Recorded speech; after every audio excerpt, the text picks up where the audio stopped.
Boycott का नुकसान Pakistan peoples party आज तक भुगत रही है। इसके एक वैक्यूम क्रिएट हो जाता है, जो लोग नहीं इलेक्ट होने होते वो आ जाते हैं, फिर वो अपनी जगह बना लेते हैं, फिर पॉलिटिकल पार्टीज को उनको एक्सेप्ट करना पड़ता है, चाहे उनकी फिलॉसफी आपसे वो इत्तेफाक उनकी उस फिलॉसफी से उनको आपकी, पर जब वो एक स्पेस बना लेते हैं एक वैक्यूम के अंदर तो वो एक प्लेयर बन जाते हैं। मैंने बड़ी कोशिश की कि उनको ये बात कही, लेकिन उनका अपना मैं जवाब दूंगा, उनका अपना फैसला था और उस फैसले बाकी सियासी बयान इस टाइप के होते हैं, किसी को माइंड नहीं करना चाहिए।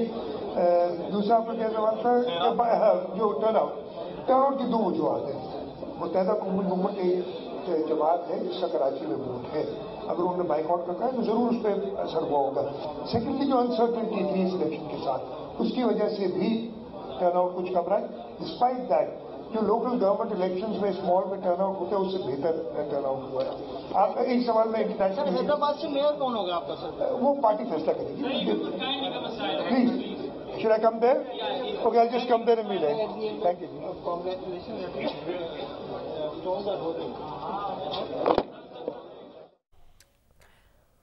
वज़ीर आला सिंध मुराद अली शाह कराची में मीडिया से गुफ्तगू कर रहे थे और बल्दियाती इंतखाबात से मुतल्लिक़ उन्होंने मुख्तसरन मीडिया के सवालात का जवाब भी दिया।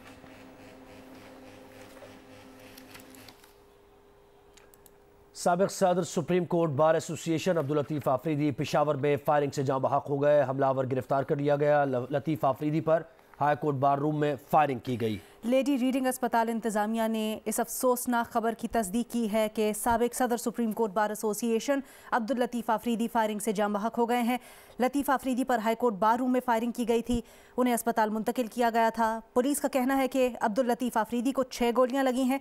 लतीफ़ आफरीदी पर फायरिंग करने वाले शख्स को मौके पर ही गिरफ्तार कर लिया गया है।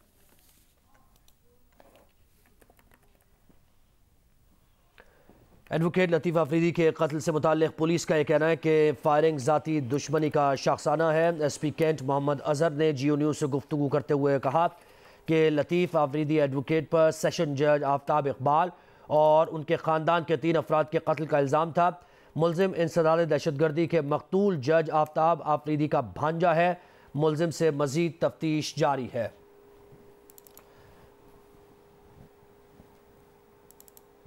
आपको बता रहे हैं एडवोकेट लतीफ़ आफरीदी के कत्ल से मुतल्लिक़ पुलिस कहती है कि फायरिंग ज़ाती दुश्मनी का शख्साना है। इसी से मुतल्लिक़ तफसीलात जानेंगे अपने नुमाइंदे अबू बकर से। जी अबू बकर।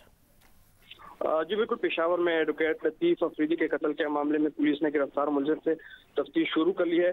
SP कैंट मोहम्मद अज़हर ने GO न्यूज़ से गुफ्तगू करते हुए कहा है कि लतीफ़ आफरीदी पर फायरिंग ज़ाती दुश्मनी का शख्साना है। लतीफ़ आफरीदी पर आफ्ताब इकबाल और इनके खानदान के 3 अफराद के कत्ल का इल्ज़ाम था। मुलजिम इंसदाद दहशतगर्दी के मकतूल जज आफ्ताब आफरीदी का भांजा है और मुलजिम ने बदला लेने की गरज से सीनियर एडवोकेट पर को कत्ल किया है। पुलिस ने बताया कि मुलजिम की उम्र 25 साल है और वो लाकारिज के तालिब इल्म है। जी बहुत शुक्रिया अबू बकर सिद्दीक, हमें तफसीलात से आगाह कर रहे थे। पेशावर हाई कोर्ट बार और सुप्रीम कोर्ट बार एसोसिएशन के साबिक़ सदर अब्दुल लतीफ़ आफरीदी को बार रूम में फायरिंग करके कत्ल किया गया। मजीद तफसीलात इससे मुताल्लिक़ बताएंगी नुमाइंदा GO न्यूज़ नादिया सुबूही। जी मैं इस वक्त मौजूद हूँ पेशावर हाई कोर्ट में, जहाँ पर Peshawar high Court bar room में सीनियर वकील अब्दुल लतीफ़ आफरीदी को गोलियां मारकर कत्ल किया गया है। इस वक्त जो हाई कोर्ट में काफ़ी देर तक जो असाइलीन थे उनको अंदर ही बंद कर दिया गया था और बाहर से किसी को दाखिले की इजाज़त नहीं दी जा रही थी। ताहम इस वक्त हाई कोर्ट का जो है वो दरवाज़ा खोल दिया गया है और साइलिन को बाहर जाने की इजाज़त दी गई है। पुलिस ने भी यहाँ पर जैवकों का मुआयना किया है और यही देखने की कोशिश की जा रही है कि जो जिसने कत्ल किया है मुलजिम यहाँ पर कैसे पहुंचा। पुलिस के मुताबिक मुलजिम अदनान अफरीदी को भी गिरफ्तार कर लिया गया है, जबकि वकला हैं उनमें बहुत ज़्यादा बेचैनी पाई गई है और वो यही कह रहे हैं कि यहाँ पर सिक्योरिटी के सही इंतजाम नहीं होते तो, और कई मरतबा ये कहा भी गया था कि यहाँ पर सिक्योरिटी के इंतजाम तसल्ली बख्श नहीं है। बहुत शुक्रिया नादिया तफसीलात के लिए। वज़ीर आज़म शहबाज शरीफ, साबिक़ सदर आसिफ अली जरदारी और वज़ीर दाखिला राना सनाउल्लाह की तरफ से सुप्रीम कोर्ट बार के साबिक़ सदर अब्दुल लतीफ़ आफरीदी के कत्ल की मजम्मत की गई है। वज़ीर आज़म शहबाज शरीफ ने कहा है कि लाला अब्दुल आफरीदी का बहिमाना कत्ल बड़े दुख की खबर है। साबिक़ सदर आसिफ अली जरदारी ने कहा कि अब्दुल लतीफ़ आफरीदी जमहूरियत पसंद और शिद्दत पसंदी के सख्त मुखालिफ थे। उनका कत्ल इंतहाई अफसोसनाक है। अब्दुल लतीफ़ आफरीदी की जमहूरियत की बहाली के लिए जिद्दोजहद नाकाबिल फरामोश है।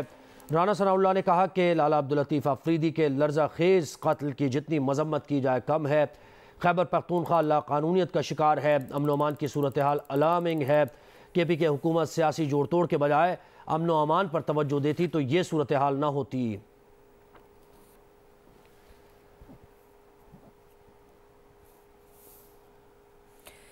इस सिलसिले में होने वाली पेशरफ से मुतालिक आपको आगे चलकर आगाह करते रहेंगे। अभी आपको बताएं कि लाहौर में डबल रोटी और दूध दही की कीमत में इजाफा कर दिया गया है। बड़ी डबल रोटी 20 रुपये इजाफे से 200 रुपये की हो गई है। छोटी डबल रोटी की कीमत 90 से बढ़कर 130 रुपये कर दी गई है। नुमाइंदा जियो न्यूज़ जवाद मलिक ने में ज्वाइन किया है। जवाद, ये जो कीमतों में जो ये बढ़ी हैं कीमतें, से मुतालिक बताइए, डिटेल्स क्या है आपके पास? जी बिल्कुल, ये बात बिल्कुल वाज़ेह है कि जो महंगाई है इस वक्त उसने आवाम की जो है उसकी हालत अबतर कर दी है। और आए रोज हम देखते हैं कभी आटे की कीमत बढ़ रही होती है, कभी मुर्गी का गोश्त, कभी छोटा गोश्त, कभी बड़ा गोश्त, और एक चीज थमने का नाम नहीं लेती। वापसी की तो खैर आप भूल जाएं, वो तो अब दिन गए। पाकिस्तान एक ऐसी जगह है जहां पर चीजें जब ऊपर जाती हैं तो फिर वापसी का नाम नहीं लेती। तो आज जो हमने देखा है रेट, बाजार में हम गए, हमने सर्वे किया तो उस पर हमें नजर आया कि डबल रोटी जो है वो 20 रुपए बढ़ी है, बल्कि इसमें दोहरा मसला हुआ है। बेकरी मालका ने एक तरफ कीमत बढ़ाई है, दूसरी तरफ उसका साइज भी कम कर दिया है, जो कि दोहरी ज्यादती है सार्फिन से। इस तरह हमने दूध की कीमत देखी, उस पर 10 रुपए इजाफा हो गया है। दही की कीमत देखी, वो 10 रुपए बढ़ चुकी है। तो ये ऐसी चीजें हैं जो रोजमर्रा की अशिया की चीजें हैं, किचन आइटम है, खातून, बच्चा, बड़ा, जिससे भी जाना होता है खाने के लिए इस्तेमाल करनी है। जवाद मलिक तफसीलात के लिए। PTI के अली जैदी कराची में प्रेस कॉन्फ्रेंस कर रहे हैं। ट्रांसपेरेंट इलेक्शन कराने से election commission of Pakistan fail हो गया, फेल भी हो गया, बल्कि धांधली में डायरेक्टली मुलव्विस है election commission of Pakistan.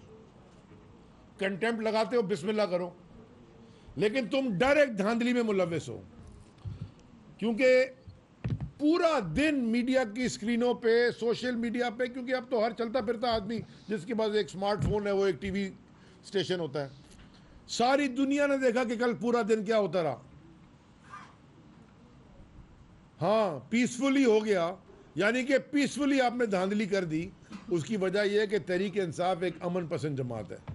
Tehreek Insaf violence में बिलीव नहीं करती, लेकिन जिस तरह की धांधली कल देखी गई पूरे शहर में, उस धांधली के बावजूद, इस सारी धांधली के बावजूद तहरीक इंसाफ ने बहुत सारी यूनियन काउंसिल जीती। 70 से ज्यादा तो हमारे पास, हमें पता है कि हम जीते। और ये फॉर्म 11 की पूरा थद्दा है, ये कुछ का है, ये और भी सारे जमा कर रहा हूं। ये फॉर्म 11 में अंगूठे लगाए हुए हैं आरोज ने, हम जीते बैठे हैं। ये दूसरी जमातों के पास भी हैं। उसके बाद कल रात से, और अब दोपहर का कुछ 3:15 बज गया है, 3:30, 3:25 हो गए, अभी तक कैंडिडेट्स आरओ के दफातर के बाहर बैठे हुए हैं इलेक्शन का फॉर्म ए लेने, रिजल्ट मांगने, जो के अंदर बैठ के पॉलिटिकल इंजीनियरिंग करके, मैनिपुलेट करके, मैन्युफैक्चर करके, धांधली करके बदला जा रहा है। हमारे पास कई सबूत हैं जिसको हम कोर्ट में भी लेके जाएंगे। जो भी हमारे पास कानूनी और आईनी इख्तियारात हमें देता है as a citizen of Pakistan, हम वो सब करेंगे। सारे दरवाजे खटखटाएंगे, सारे दरवाजों पे जाएंगे।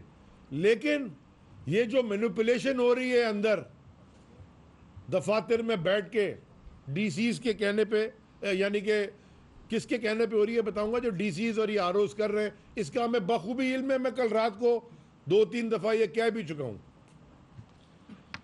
चेयरमैन तहरीक इंसाफ इमरान खान साहब कई दिनों से कह रहे हैं कि ये जो इलेक्शन कमीशन लगाया है ये बायस्ड है, ये पीडीएम का एक्सटेंशन है, ये पीडीएम की 13वीं नहीं 14वीं जमात पीडीएम की इलेक्शन कमीशन है। मुझे अभी तक ये समझ में नहीं आया था कि एक ऐसा गिरा हुआ शख्स, बेईमान, किस तरह 22 ग्रेड का अफसर इस मुल्क में बन सकता है। लेकिन बाद में पता चला मुझे कि रिश्तेदारियां भी बड़े काम करवा देती हैं इस मुल्क में। पूरा दिन कल जो मीडिया में होता रहा वो सब ने देखा, सारे चैनल्स ने दिखाया, या हमारे खिलाफ हो या हमारे फेवर में हो, सारे चैनल्स ने दिखाया। मेरे साथ यहाँ मेरे MPAs, MNAs, बहुत सारे कैंडिडेट्स बैठे हैं, चेयरमैन यूसीओ के, इनके रिजल्ट्स में ये जीते हुए हैं, इनके पास फॉर्म 11 हैं, और भी आ रहे हैं, भर के आ रहे हैं। अंदर रिजल्ट मैनिपुलेट हुआ, कोई 2 वोट कहीं 15 को 75 कर दिया, कहीं, मतलब ये सारे तमाशे जो हमें जो देखते आए हैं। राबिस्तान खान हमारे MPA और अदील अहमद हमारे MPA धांधली रोक रहे थे, एक्सपोज कर रहे थे, उनको पुलिस ने उठा लिया और उठा के उनके ऊपर FIR काट के उनको अरेस्ट कर दिया। कल दोपहर को 1-1:15 बजे पाकिस्तान के हर बड़े एंकर ने, जिनके मिलियंस में फॉलोअर्स हैं, वो वीडियो ट्वीट की अमजद आफरीदी की, जिसमें अमजद आफरीदी रिगिंग दिखा रहा है। हमारे खिलाफ वाले एंकर्स ने भी की, जो हमारे शायद हमारी पार्टी के मौक़िफ़ से एग्री नहीं करते, उन्होंने भी की। वो दिखाते रहे कि देखें जी ये कौन सा इलेक्शन हो रहा है। रात को ही आपने अमजद आफरीदी को पकड़ के, उसके भाइयों को पकड़ के उसके ऊपर ATA लगा दी, उसकी ठुकाई लगाई, उसको मारा। उसका एक भाई की आंख इतनी जख्मी है कि हमें खुदा ना खासा खतरा कि वो आंख बेचारे की ज़ाया ना हो जाए। हो गई है। इसके जिम्मेदार कौन है? यहां बदमाशों का टोला है जो हुकूमत कर रहा है, और जिन्होंने इस बदमाशी को रोकना होता है, यानी कि लॉ एनफोर्समेंट एजेंसीज, वो उनकी गोद में चढ़ के बैठ गए, वो उनके पार्टनर्स इन क्राइम है। जो पुलिस का किरदार रहा है कल, जो शिकारपुर से बुला के पुलिस वाले को, SP है कौन है वो कहता गया कल सारा दिन अमजद आफरीदी हम तुम्हारे खिलाफ, मैं तुम्हें छोड़ूंगा नहीं।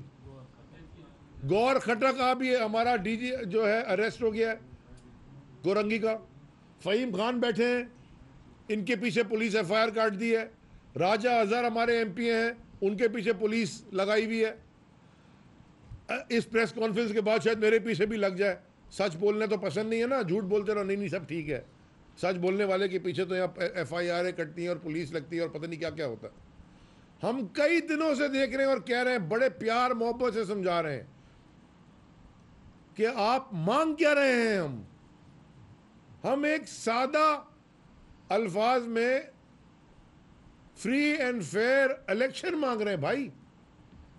क्या पाकिस्तानी शहरी होने के नाते हमारा ये हक नहीं है कि हमें फ्री एंड फेयर इलेक्शन मिले? मैं अब जरदारी माफिया के फर्जंद बिलावल जरदारी से डायरेक्टली मुखातिब हूं। मैं शहीद मोहतरमा बेनज़ीर भुट्टो का कोट, मैंने जो कि एक बार के अखबार शायद वॉल स्ट्रीट जर्नल में उन्होंने आर्टिकल लिखा था, वॉशिंगटन पोस्ट, उसमें आर्टिकल लिखा था, उसमें एक उनका कोट है। मैं वो अंग्रेजी में पढ़ना चाहता हूं क्योंकि उर्दू तो उसको वैसी नहीं आती। शायद अपनी मरूम शहीद माँ की बात सुन के कुछ समझ आ जाए, गैरत आ जाए। उन्होंने कहा, all through the years of the Soviet empire its politburo held elections. Of course, calling something an election and having actually an election are two different things. Basically, उन्होंने ये याद दिलाया कि सोवियत यूनियन में जब एम्पायर थी ना, communism जो पीक पे था, वो हर वक्त वहाँ इलेक्शन होते थे, मगर क्या वो इलेक्शन कहलाए जाते थे या ऐसी एक्सरसाइज होती थी, पता होता था पहले से किसने जीतना, भाई आए ना आए। ये पाकिस्तान आज इस तरफ चला गया। कल के जो हालात हमने टीवी पे देखे। बिलावल, तुम भी करप्ट हो क्योंकि तुम मुलव्विस हो करप्शन में। तुम्हारी जमात करप्शन कर रही है और तुम उसको प्रोटेक्ट करते हो।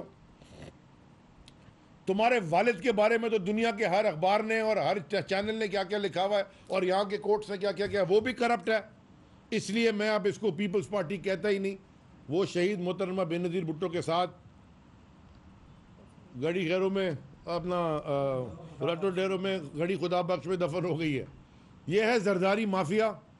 और मैं कराची के हर शहरी से पूछना चाहता हूँ, और मुझे पता है जवाब, कि क्या 15 साल में जो इन डाकुओं ने कराची के साथ किया है, उसके बाद कोई शख्स जाके पाकिस्तान ये पीपल्स पार्टी के झंडे तले जरदारी माफिया को वोट देगा? इस शहर की तबाही करने के बाद और ये देखने के बाद कि लाड़काना कैसा है और बाकी सिंध का क्या हाल है, इस दारुल खिलाफा सिंध के साथ जो कराची के साथ किया है, कोई वोट देगा? लेकिन उसके बाद भी पॉलिटिकल इंजीनियरिंग करके पाकिस्तान पीपल्स पार्टी को जिताने की कोशिश की जा रही है, और हो रही है, कामयाबी से कर रहे हैं, बेईमानी कामयाबी से कर रहे हैं। चोर को चोर क्यों कहते हैं? क्योंकि वो चोरी करता है। कल तक एडवर्टाइजिंग चल रही थी टीवी के ऊपर, कल तक चल रही थी। हमने खत लिखा, इलेक्शन कमीशन ने जी शो कॉज भी दिया इंफॉर्मेशन सेक्रेटरी को सिंध के हमारे खत पे, लेकिन वो फिर भी चल रही थी। यानी कि ये आलम है बेगैरती का कि कोई फर्क नहीं पड़ता कानून क्या कह रहा है, कोई फर्क नहीं पड़ता सुप्रीम कोर्ट क्या कह रहा है, कोई फर्क नहीं पड़ता आइन क्या कह रहा है, हमारी जो मर्जी हम करेंगे। सुप्रीम कोर्ट का तो दिसंबर 2021 का अहकामात है। पाकिस्तान तहरीक इंसाफ के अली जैदी मीडिया से गुफ्तगू कर रहे हैं। बल्दियाती इलेक्शन से मुतल्लिक उन्होंने कहा कि इलेक्शन कमीशन न सिर्फ फेल हो गया बल्कि बराह रास्त धांधली में मुलव्वस है। उन्होंने इल्ज़ाम लगाया है, कहते हैं हमारे पास धांधली के कई सबूत मौजूद हैं जो हम अदालत में भी लेकर जाएंगे।